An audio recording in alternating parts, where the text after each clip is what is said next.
था कि आडम शिपयार्ड गया होता है कप्तान से मिलने। तभी सीजन 3 रीमनाम विलेज पे हमला कर देता है और आडम के बहुत सारे सैनिक मारे जाते हैं। सीजन 3 को लगता है कि वो ये जंग जीत रहा है, पर तभी आडम आ जाता है जंगली क्रिमिनल्स की सेना लेके और दुश्मनों को चारों ओर से घेर लेता है। ये देखकर सीजन 3 जंग का मैदान छोड़कर भाग जाता है। अब आगे हुए बाकी गाइस वीडियो को लाइक कर दो और चैनल को सब्सक्राइब करके बेल नोटिफिकेशन ऑल पे सेट कर लो।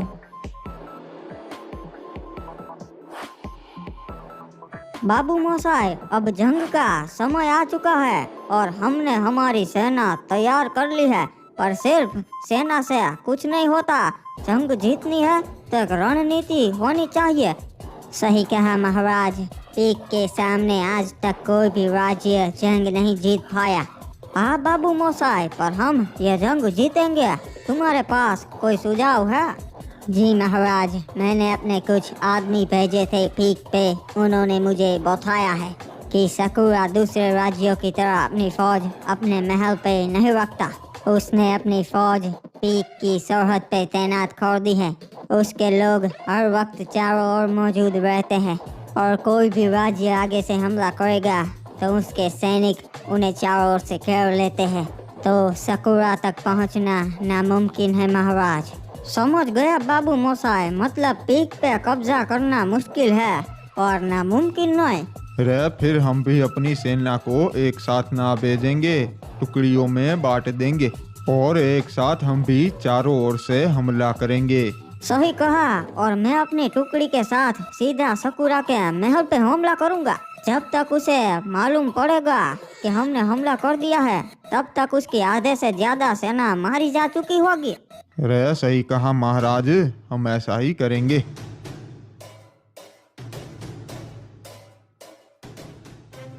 अबे ये जंग तो मुझे बहुत भारी पड़ी बे।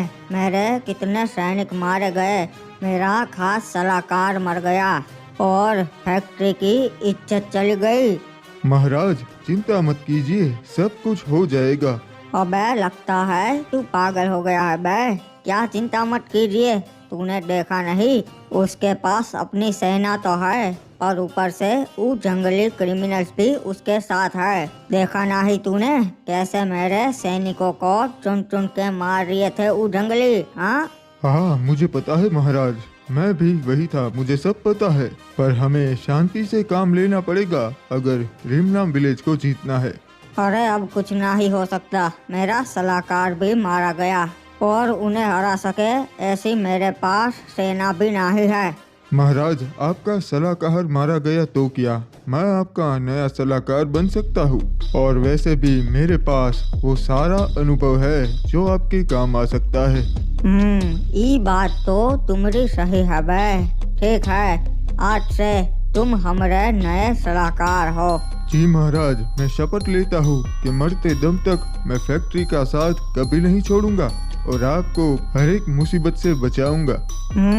तो नए सलाहकार बताओ, अब हम क्या करें? हमारी आधे से ज्यादा सेना मारी जा चुकी है।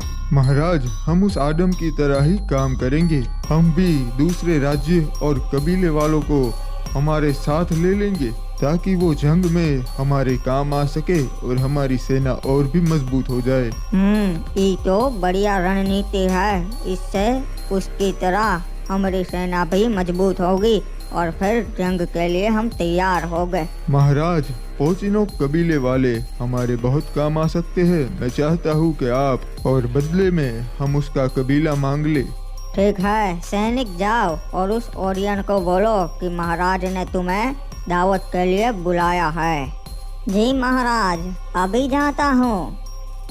अब उस आदम की तरह हम भी फैक्ट्री राज्य को ताकतवर बनाएंगे महाराज, और फिर हम उसके ऊपर हमला बोल देंगे जब हमारी सेना भी उसकी तरह ताकतवर हो जाएगी। मैं यहाँ के सरदार ओरियन से मिलने आया हूँ, मुझे फैक्ट्री के महाराज ने भेजा है। अच्छा, तो तुम्हें फैक्ट्री के महाराज ने भेजा है, बताओ मुझसे क्या काम है उन्हें? महाराज ने तुम्हें शाम को दावत के लिए बुलाया है, वो चाहते हैं तुम फैक्ट्री पे आओ। ये क्या बात हुई? भला महाराज ने मुझ जैसे सरदार को दावत में क्यों बुलाया है? क्योंकि वो अपने पड़ोसियों से अच्छे संबंध बनाना चाहते हैं, इसलिए। ये तो बहुत अच्छी बात है। ठीक है, मैं महाराज की दावत में जरूर आऊंगा। शाम को फैक्ट्री पे आ जाना सरदार। कमाल हो गया, महाराज को आज तक हमारे कबीले की जरूरत नहीं पड़ी, पर आज अचानक से क्या हो गया? मेरे भाइयों, आप लोगों ने बहुत बहादुरी से जंग लड़ी। ये हमारी पहली जंग थी, फिर भी आप लोगों ने फैक्ट्री जैसे राज्य को करारा जवाब दिया और हम ये जंग जीत गए।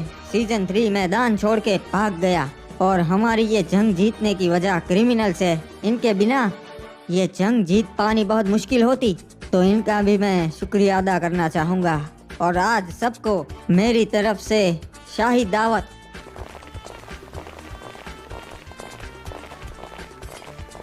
अरे ये क्या, ये तो ऑब्जर्वेटरी की महारानी आ रही है। इससे बचकर रहना महाराज, लोग कहते हैं ये काला जादू करती है। रिमनाम विलेज के महाराज आडम, मैं आपको बधाई देती हूँ अपनी पहली जंग जीतने के लिए। आपका स्वागत है ऑब्जर्वेटरी की महारानी, पर आप सिर्फ मुझे बधाई देने के लिए तो यहाँ नहीं आई होगी। महाराज, मैं भी आपकी तरह दूसरे राज्यों के साथ अच्छे संबंध बनाना चाहती हूँ, इसीलिए पहले यहाँ आई हूँ। जी बिल्कुल, मैं भी यही चाहता हूँ कि अधिक से अधिक राज्य हमारे मित्र बने और मुसीबत के समय पे एक दूसरे के काम आए। हाँ महाराज, इसीलिए मैं आपके सामने ये प्रस्ताव रखने आई हूँ कि क्या हो अगर हम एक हो जाए। क्या मतलब है आपका? मैं कुछ समझा नहीं। मैं चाहती हूँ कि आप मुझसे शादी कर ले, फिर हम दोनों के राज्य एक हो जाएंगे और हमारी सेना भी मजबूत हो जाएगी। माफ़ कीजिएगा महारानी, मैं आपका सम्मान करता हूँ, पर ये नहीं हो सकता। क्यों महाराज, क्या कमी है हम में जो आप हमसे शादी नहीं कर सकते? कोई कमी नहीं है, पर फिलहाल मेरा शादी करने का कोई विचार नहीं है। महाराज, आपने मेरा प्रस्ताव ठुकरा के बहुत बड़ी गलती कर दी। आपको इस बात का पछतावा बहुत जल्द होगा। महाराज, आपने बिल्कुल सही किया इसका प्रस्ताव ठुकरा के, वरना ये आपको वश में कर लेती और पूरे रिमनाम विलेज पे राज करती। हाँ सही कहा, ये ऑब्जर्वेटरी की महारानी भी इसी तरह बनी है। चाचा, इसका ध्यान रखना पड़ेगा, ये हम पे वार जरूर करेगी। पोटिनोक के सरदार ओरियन, तुम्हारा स्वागत है हमारी शाही दावत में। हमें अच्छा लगा कि तुम आए। ये तो हमारी खुशकिस्मती है महाराज कि आपने हमें दावत में बुलाया। आगे की बातें हम बैठ के करते हैं, बैठिए। जी महाराज, तो अब बताइए मुझे दावत में बुलाने का क्या कारण था? तुम्हें तो मालूम ही है ओरियन, आजकल बरमूडा के हालात ठीक ना ही है, इसलिए हमने सोचा है कि हम कुछ कबीले और राज्यों के साथ अच्छे संबंध रखें ताकि जंग में हम एक दूसरे के काम आ सके। जी महाराज, ये तो बड़ी ही अच्छी बात है। अगर जंग हुई तो पोचिनोक कबीला आपके लिए जरूर लड़ेगा। हाँ, वो तो तुम लड़ोगे, पर एक और बात भी है। आज के बाद पोटिनोक नहीं फैक्ट्री कहलाएगा। ये क्या बोल रहे हैं महाराज? हम आपके लिए जंग में जरूर लड़ेंगे, पर ये नहीं होगा हमसे। इसमें तुम्हारा भी फायदा है, तुम्हारे कबीले के ऊपर कोई राज्य हमला नहीं करेगा। नहीं महाराज, मैं ये नहीं कर सकता। पोचिनोक कबीला स्वतंत्र रहना चाहता है, हमें फैक्ट्री के अंदर नहीं आना है। तुम समझ नहीं रहे कबीले वाले, अगर किसी राज्य ने तुम पे हमला कर दिया फिर क्या? हमारे कबीले में इतना तो दम है कि हम डट के सामना कर सके। तो तुम्हारा आखिरी फैसला यही है? जी हाँ, मेरा फैसला यही है कि पोचिनोक फैक्ट्री के अंदर नहीं आएगा। तब तो तुम यहाँ से नहीं जा सकते, क्योंकि हमें भी अपना राज्य मजबूत करना है।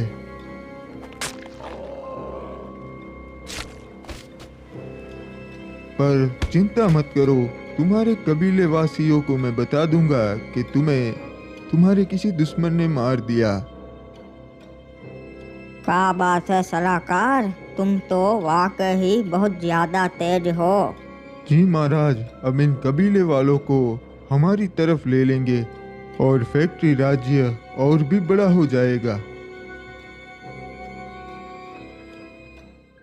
पोचिनोक कबीले वालों, बड़े ही अफसोस से आपको बताना पड़ रहा है कि आपके सरदार ओरियन को उसके किसी दुश्मन ने मार दिया। आपके कबीले का सरदार बहुत कमजोर था, तो मेरी सलाह आपको यह है कि आप फैक्ट्री में आ जाए और फैक्ट्री के साथ जुड़ जाइए। अरे हमारा सरदार इतना कमजोर नहीं था, ऐसे कैसे मार दिया? यही बात तो आपको समझनी है। ऐसा दोबारा ना हो, इसलिए आप फैक्ट्री के साथ जुड़ जाइए। कोई भी दुश्मन और राज्य आप पे हमला नहीं कर पाएगा। अरे नहीं, पोचिनोक कबीला किसी के साथ नहीं जुड़ेगा, हम स्वतंत्र रहेंगे। अरे तुम्हारी मर्जी है, अगर तुम स्वतंत्र रहना चाहते हो तो रहो। जितने लोग हमारे साथ जुड़ना चाहते हैं वो यही रहे और बाकी के लोग वहाँ चले जाइए। अरे हम किसी के साथ नहीं जुड़ेंगे, चलो भाइयों इस तरफ आ जाओ। तुम लोगों ने बहुत ही अच्छा फैसला लिया, महाराज के साथ जुड़कर इनकी वफादारी की कसम खाओ। हम कसम खाते हैं हम मरते दम तक महाराज के लिए वफादार रहेंगे और फैक्ट्री के लिए ही लड़ेंगे। बड़ा ही अच्छा फैसला लिया तुम लोगों ने। वैसे भी पोचिनोक तो फैक्ट्री के अंदर ही आएगा। एक मिनट, ये क्या बोल रहे हैं महाराज? महाराज सही कह रहे हैं, स्वतंत्र तो तुम्हें रहना है पर तुम जिंदा ही नहीं रहोगे, इसीलिए पोचिनोक अब फैक्ट्री हो गया है।